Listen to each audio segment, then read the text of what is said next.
Greetings! Welcome to the Lava and Garden Show. I believe today is June 11th. It's definitely Monday. A lot of crazy stuff going on out there in the world today, you know.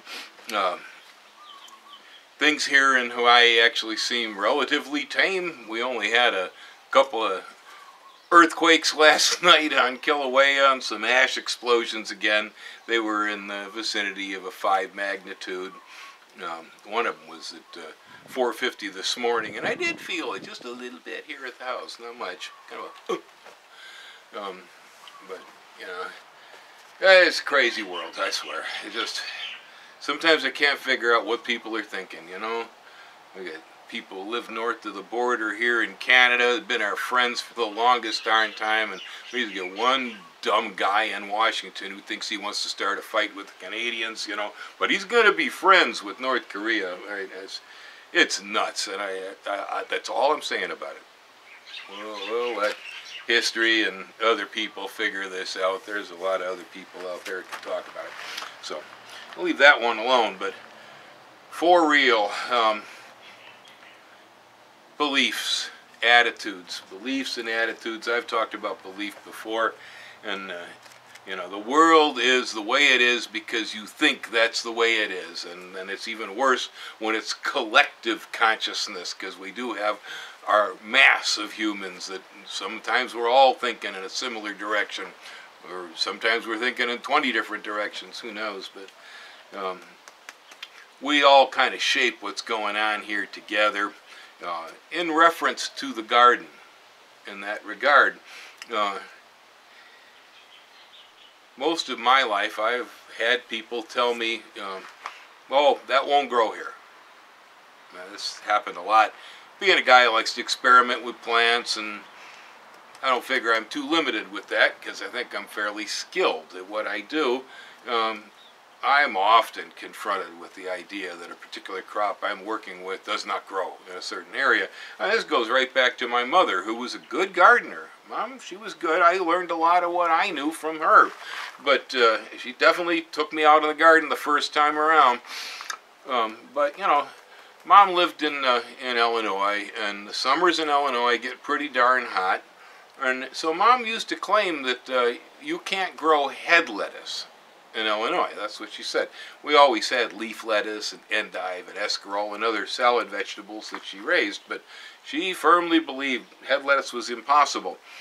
Well, as I got older, and I decided that I think I challenged Mom on that one, and so I did, and I realized that no, Mom was wrong. She's probably just trying to grow the stuff in the middle of summer when it's hotter than heck there. Instead, I'd grow my head lettuce starting in spring and let it finish up towards early summer before it got too hot.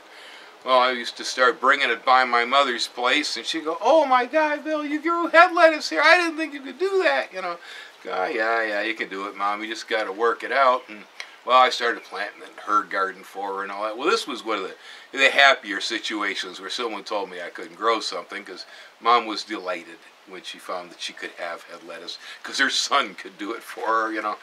But, you know, well, I lived in California. I ran nursery there, and so I was able to pick and choose and select what plants I was going to sell to people. And my own experience in the Bay Area was that you can grow macadamia nuts in California, but most people somehow have it in their mind that that plant only grows in Hawaii or Australia, you know. And so I would, I had a tree in my yard. The old videos from when we lived in California are still out there, and people still watching them about growing macs in California. But I would stock the trees in the nursery, and they weren't that easy to get, so it was a little bit of a struggle for me sometimes to actually get these things. The crying shame of it was that I would probably end up disposing nearly 80% of them as they got old and pot-bound. Couldn't sell them, because every time I tried to sell one to somebody, it was a stone wall. Oh no, they don't grow here, you know. And so people who believe it doesn't grow here, it won't grow here because they never plant it, so they're right. That's the thing about belief. You're always right. When you believe something, for you, you're right. Because that's what you think. But somebody else, like myself, may prove that you're wrong, but you're probably still not going to pay attention to me. Nobody does most of the time. So, this seems real common in the garden. But, the same thing happens a lot out here in the streets. So much. We have so many beliefs, and honestly, a lot of them we have are just about as silly as you can't grow macadamia nuts in the Bay Area or head lettuce in Illinois. They're not true. There's no truth to them at all.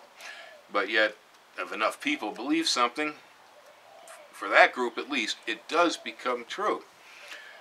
Something that came to my mind recently with YouTube, and I'm here a lot, and I get subscribers from all over the planet.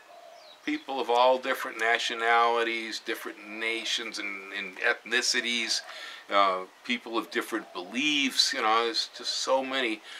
Well, we have divided our world up geographically into individual little parcels. North Korea, Canada, South Korea, China, and everybody's at odds with one another, and they don't want to do trade over borders without tariffs, and they need nuclear weapons to protect themselves from each other and so on, But the lines don't exist.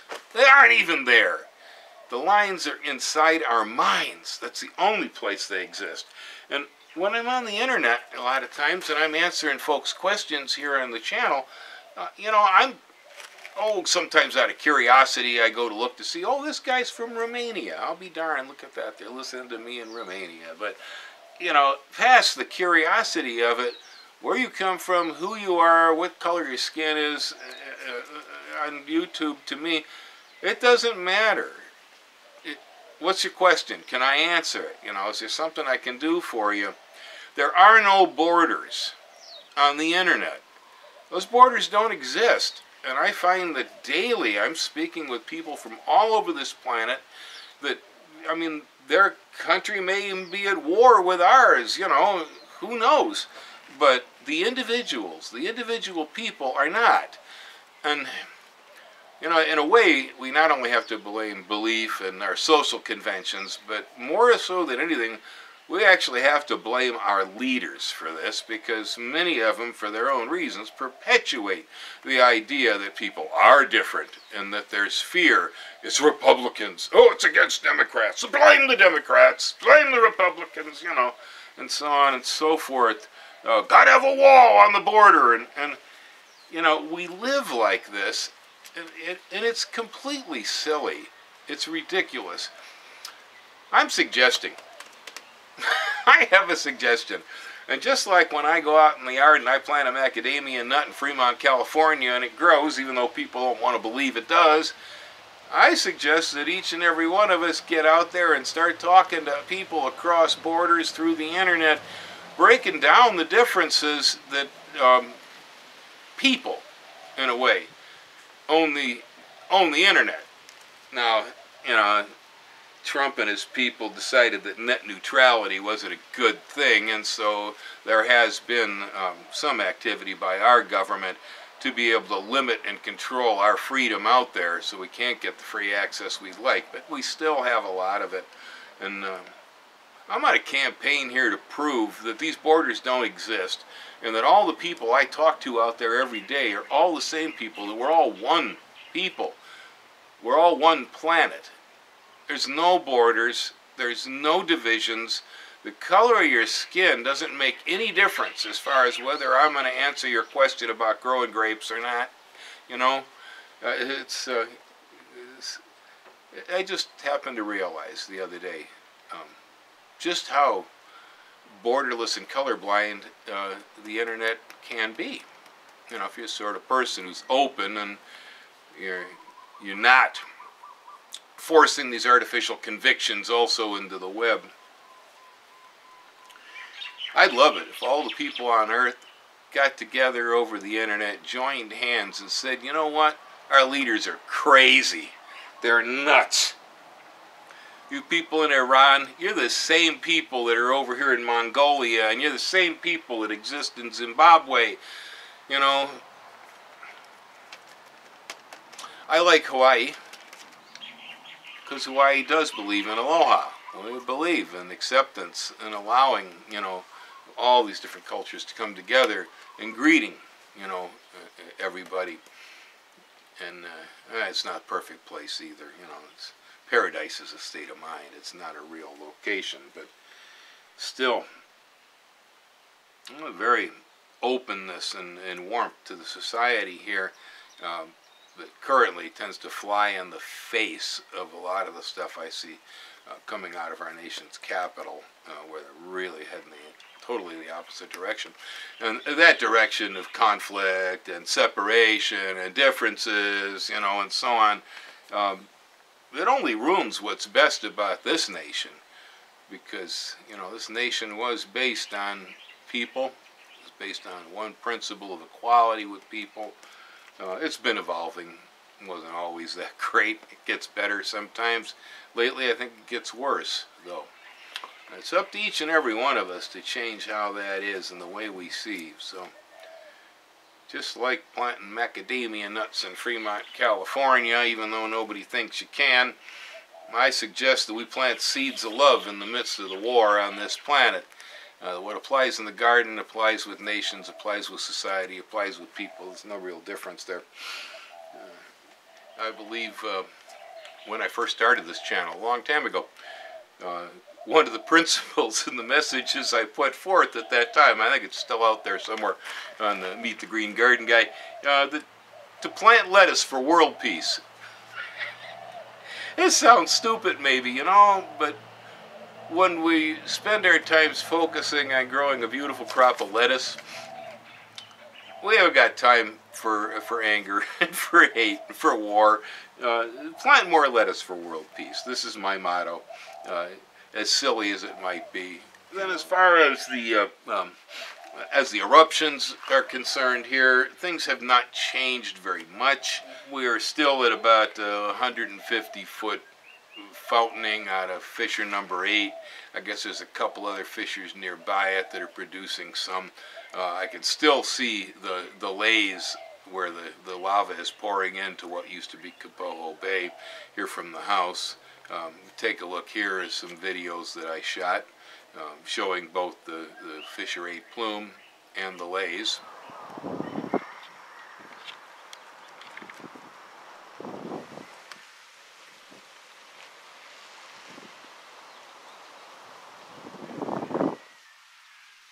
It's still fairly spectacular. It's still ongoing. It really is not too much slowing it down at this point.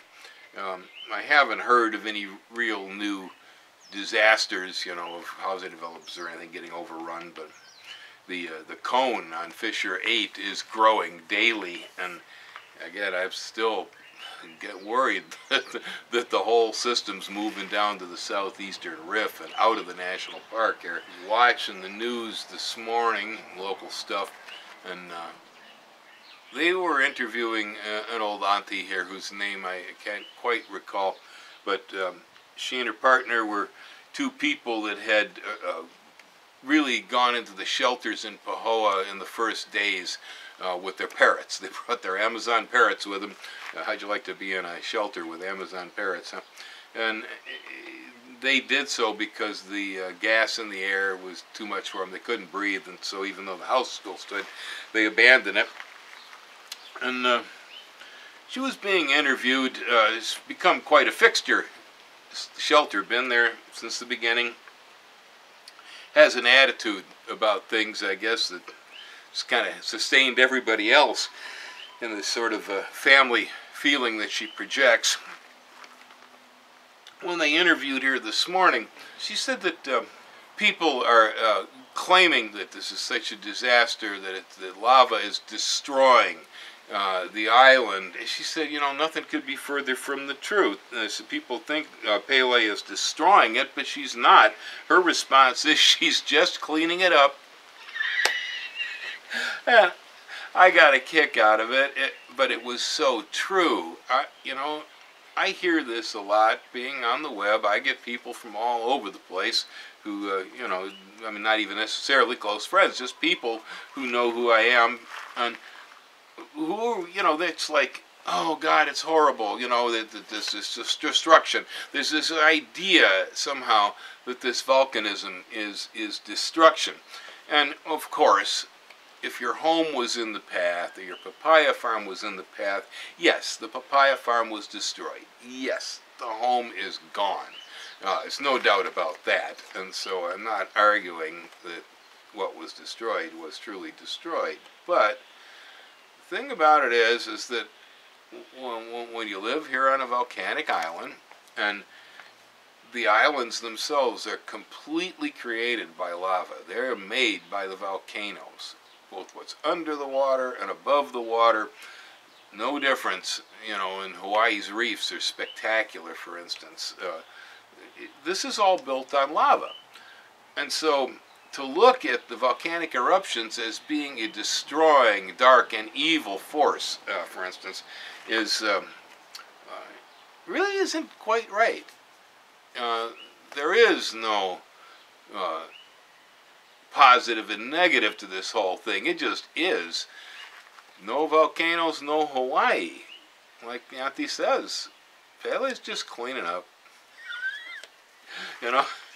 And that's just what she does. For most people, you get the idea, you know, about this is destructive, and I understand that entirely, because to what extent it is, although it just is renewing and is creative as it is destructive. And this idea that you can take creation and destruction and separate them into two different things is somewhat out of focus. It's not quite right, because the two are required in a complete unit in order to make the reality we live in. And it is very human for us to divide things into light, dark, good, and evil.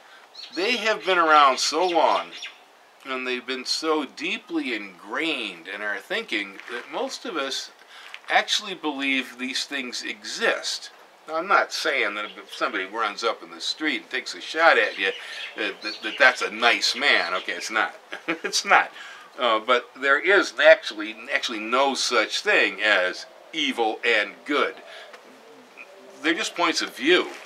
And it depends, you know, if you're on this side of the border in that army, the guys over there are the bad guys. If you're on the other side, those are the bad guys. This is reciprocal. And so if it's reciprocal, it's not universally constant. So therefore, in the universe, there is no such thing as a evil or a positive force. You have only force, you have only energy, you have only motion, you have chaos, for instance, and that's bounded by order. But you can't take them apart. They exist as a single unit. And I get some of the religious people on the web sending me stuff, warning me that it's evil. Attacking the island is why the volcanoes erupt here. Well, let's kind of get a clue. The volcanoes have been erupting here for millions and millions of years, and they've been doing it pretty much without stop. And if they hadn't been doing that, there would be no islands out here for me to sit on, okay? And so I love my property here, and I really like living in Hawaii. And the only reason Hawaii exists as we know it is because of volcanic eruptions. And since I love my property, how could I think that an eruption is an evil thing? It's not. You know, but you got these people who believe so deeply in these ideas, you know. So we're kind of like back to belief again. I think this is an excellent opportunity for not only, you know, local people here, but for people everywhere to take a look at these concepts, you know, and you know, these division lines that you're making in the landscape, are they actually there? I'm asking folks to question this. Now, it's so deeply ingrained that most times when I bring this up, I have all kinds of people just tell me, oh God, Bill, you're nuts. You don't know what you're talking about, you know. But I don't live in a world of light and dark, good and evil. Everything for me is one thing. That's my world. I live on the same planet the rest of you do. Now, somebody else sees everything as light, dark, good, and evil. You know, this is value, this is beautiful, this is ugly, you know. So all value judgments. They're human distinctions. They got nothing to do with the actual reality of what we live in here, you know. And this has really come up because of the volcanic thing. Again, if you got your house destroyed in Leilani Estates or Kapoho Bay, I'm sure you don't feel very good about it, you know. Now, was that evil? Well, no, I guess we just got to kind of look that was what we called Lava Zone 1. In the last 120 years, been at least 15 different eruptions and lava flows out there. You know, as far as Kapoho is concerned, the bay that was just destroyed, it was only 1960 that the whole town was wiped out by a lava flow. Very similar event. You know, and that's what, 58 years ago. You know, hey, I was alive. Matter of fact, I was in school, okay? So, we have a short memory, and we don't see the reality of the situation. These homes being destroyed is not an act of evil. The homes being destroyed actually was a little bit short-sighted on the part of human beings who put themselves in a spot where this could have happened to them. Now, I mean, Kapoho Bay was beautiful. And if I had a house down there, I'd have loved it too. Although I didn't settle in Kapoho Bay because I looked at the data and I said, oh my goodness, this is not a good place to be putting a house down. I think I'll just go swimming there when I want to. So I drive my car down the mountain, go to Kapoho, put the snorkel on, go on out, talk to the fish for a while, and go home. You know, other people put the houses there. And, well, you kind of pay a price. But to divide it up and say that it's evil or it's good, you know, that's silliness. Otherwise, I would really like to take a walk around the farm and the garden again today, but my right ankle is still messed. Oh God, does that thing hurt? It's really in a bad shape today, and so. All discussion will be right here, sitting in front of the camera, in my backyard, in a chair. I'm sorry about that, but this is the way it is. But I happen to have some vegetables over here in tubs. Why not? Let's talk about them, huh? So here we are. We're in Bill's backyard nursery. For clean footing and no mud, my backyard nursery is covered in lava rocks. Here we've paved the place. I've got industrial woven weed block underneath that stuff, so there's this layer of polypropylene between the mud and the gravel. It makes for a nice surface, can't slip on it, so on and so forth, but it's not very good for growing things on, right? And so what I've done here in the backyard is I do have some small gardens. The big garden is across the driveway, which is more conventional, in-ground type stuff with corn and whatnot. But back here in the backyard, I'm using plastic tree tubs, or in some cases, this here is a storage container from Walmart even. That's a very cheap product. I think paid $5 or $6 for these things. The tree tubs are more expensive than that, but they're very durable and they're easy to handle. You'll see here that around the sides of them I have copper bands. The copper bands are there intentionally to keep slugs from crossing and getting inside. The slugs are a problem here. They carry a nematode. It's a parasite called the rat lungworm. And if they get the slime on your lettuce, you can actually get sick from this. And so we don't want slugs in our lettuce, and the copper keeps them out. It's one reason I'm using the container. The other reason is that we're growing on rock here. In the back there, you'll see I've got the Coke bottle fly trap. It's loaded up with Chinese fruit fly.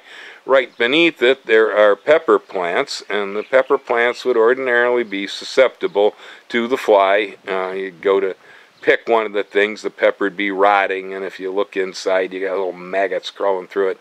That fly trap right there keeps that from happening. So we have a fly protection hanging over the buckets, and copper keeping the slugs out. Over here I've got eggplants growing in a tub.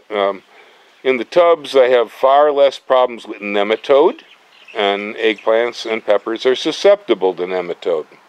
I also got basil plants over there, which they'll be sent into decline by nematode too. Now we can get nematode in our containers. They'll come up through the drain holes, and every now and then I got to take the soil, dump it someplace, and put fresh stuff in to keep this from happening. But right over here, we got the Hawaiian cocktail pepper. That's a cheese pepper. Delicious, very sweet, absolutely lovely, delicious pepper. Over there, a little bit behind it, we have the red Russian kale, again, growing in buckets. Even further back there, you see we've got a bucket with marigolds in it, and I've got pickled cucumbers and Middle Eastern cucumbers growing in that bucket. You can successfully grow an awful lot of food in relatively small containers. It's about a 15-gallon bucket with a piece of fencing in it there with the cucumbers. Most of the rest of this stuff holds somewhere between 15 and 20 gallons. We got a lot of interplanting going on in here. There's lettuce plants mixed with basil plants mixed with an eggplant. This stuff goes in stages. You know, we'll put an eggplant in there, and then I'll go ahead and plant some basil around it. Maybe I had lettuce in the tub when I started planting, but then harvested it, but then I replace it with more lettuce and so on.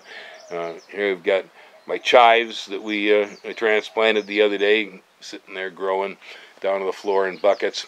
I like to keep stuff like this right next to my house because, you know, sometimes I don't feel like walking across the driveway to get vegetables.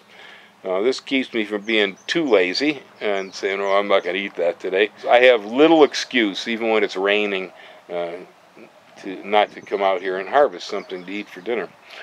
And again, there's a lot of crop in a very small space. And so if there's any out there who are thinking because you live in an apartment somewhere that you can't have a decent garden, think again. Here's cilantro in the back one with peppers, with several kinds of lettuce. And in fact, we even have lettuce in pots inside the planter, while there's other lettuce that's in the ground in the planter. All kind of stuff you can do with this. Sky's the limit. What's your imagination, you know? That'll be about the end of the show today. I want to thank everybody who responded on the last one, when the questions we had about, you know, do we have a soul? What happens at the end of life? I got some really interesting stuff back there. Anybody who wasn't familiar with all that, you might want to go and look at yesterday's show, because there's a lot of great text that was sent in by folks, comments, and boy, I learned a lot myself. And one of the main things is that a lot of you guys and folks out there, you know, I see you around all the time making comments or asking me questions, but, you know, I don't really know who you are. In some cases, this question made things a lot more personal.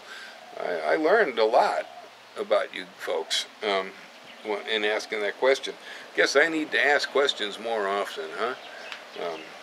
So next time I come up with a good one, I'll let it fly. But yeah, I thought it was a real interesting experience. And well, it was getting to the point with so many people saying, oh, Bill, will you tell your ghost stories? Or, Bill, can we have more stories about UFOs? And I'm going, oh, man, what is this going to become, like the Lava Garden and Paranormal channel, you know? It's like Paralava Gardenormal.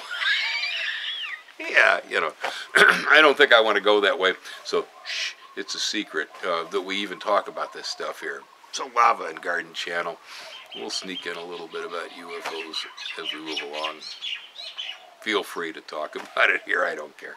Yeah, the only thing that I'm not interested in is all you guys who figure we never landed on the moon or the Mars rovers don't exist or any of this. You know, get a life, get out of here.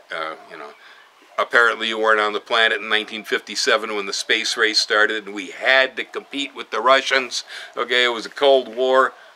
America mobilized. We did that. I don't care whether you believe it or not. I was there at the time, and I saw the fervor this country was in. We went into space. And it's like flat Earth or something, you know. I don't know where this stuff comes from. I really have no idea why. Of course, there's a lot of science deniers out there too. Hey, no such thing as global warming, you know, and any of this. Although that one I can understand the political and economic agenda behind. You know, oil companies, coal companies, they don't want to believe that, you know, we can affect the atmosphere. Why? You know, it affects our product. I understand that. I don't agree with it, but I understand it. You know, what the heck it is about why we didn't land on the moon. I don't get that one. So, you can keep that junk out of here. Take it over to some other website with the rest of the flat earthers, you know. Aloha. Y'all have a nice day. Thanks for watching. I appreciate every one of you.